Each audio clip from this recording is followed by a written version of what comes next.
Welcome back. આગળ વાત સમાચારની તો ખેડા જિલ્લાના સુપ્રસિદ્ધ યાત્રાધામ ડાકોરમાં રાજા રણછોડની 254મી ભવ્ય રથયાત્રાનો પ્રારંભ જે છે તે થઈ ચૂક્યો છે।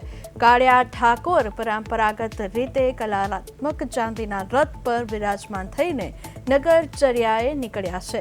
વાજતે ગાજતે ઢોલ નગારાના નાદ અને જય રણછોડના ગગનભેદી જય ઘોષ સાથે ભગવાન રણછોડરાયની સવારે મુખ્ય મંદિરમાંથી બહાર આવી હતી। પરંપરાગત રૂટ મુજબ પ્રભુ સૌપ્રથમ રણછોડરાય ગૌશાળામાં બિરાજમાન થશે। ત્યારબાદ તેઓ રાધાજીના નિવાસસ્થાન રાધાકુંડ અને મોખા તાલાવડી જશે।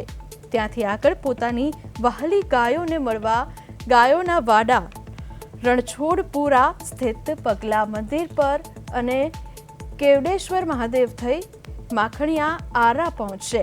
તો અંતમાં ભગવાન પોતાની પટરાણી લક્ષ્મીજીને મળીને પરત પોતાના નિજ મંદિરે પધારશે।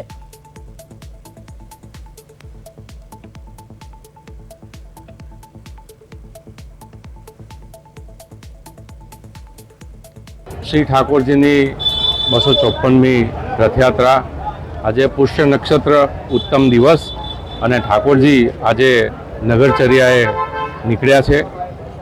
શ્રી ઠાકોરજીને સવારે મંગળા આરતી બાદ નિત્યક્રમ અને ત્યારબાદ મહાભોગની પ્રસાદી ઠાકોરજી આરોગી અને ઠાકોરજીને શ્રીમુખ ઉપર ચાંદલો કરવી અને ત્યાર પછી રથનું અધિવાસન કરી અને ત્યાર પછી ઠાકોરજી નગરચર્યાએ